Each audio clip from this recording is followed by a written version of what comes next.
अभीरा को जेल के सदमे से बाहर निकालने के लिए अरमान ने डॉक्टर अभिमन्यु से मदद मांगी। और यहीं से शुरू होता है सीरियल यह रिश्ता क्या कहलाता है का एक जबरदस्त ट्रैक। सीरियल के अपकमिंग ट्रैक में कहानी बेहद इमोशनल और दमदार मोड़ लेने वाली है।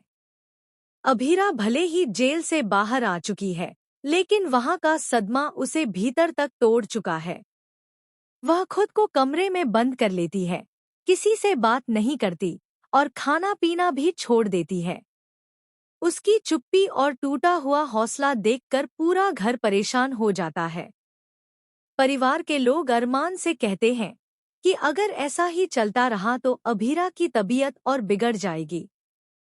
अरमान, जो पहले से ही बहुत चिंतित है, अब फैसला करता है कि वह किसी भी हालत में अभीरा को इस सदमे से बाहर निकालेगा। यहीं से कहानी में आता है बड़ा ट्विस्ट। अरमान एक डॉक्टर को बुलाता है ताकि अभीरा का इलाज हो सके।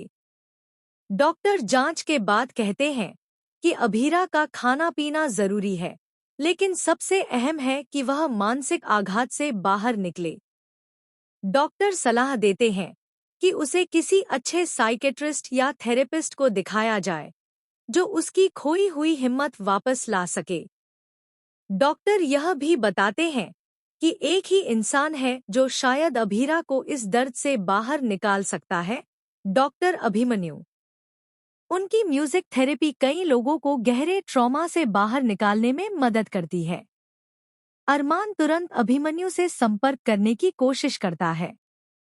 कई बार फोन करने के बाद जब बात होती है तो अभिमन्यु पहले मना कर देते हैं क्योंकि उनके अपॉइंटमेंट्स फुल हैं। लेकिन अरमान हार नहीं मानता। वह भावुक होकर कहता है कि अभीरा की हालत बहुत खराब है। उसकी छोटी सी बेटी अपनी मां को इस हालत में देखकर टूट रही है। अगर अभी भी इलाज नहीं हुआ तो उस बच्ची पर गहरा असर पड़ेगा।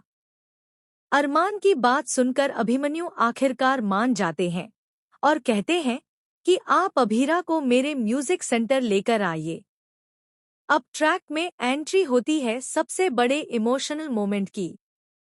अभिमन्यु अपनी म्यूजिक थेरेपी शुरू करते हैं और अक्षरा का पुराना गाना गुनगुनाते हैं। गाने की गूंज सुनते ही अभीरा का दिल हिल जाता है।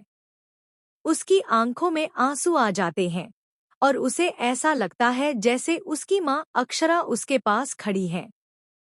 वह बुदबुदाते हुए कहती है, यह तो मम्मा का गाना है। मम्मा, यह गाना मुझे बचपन में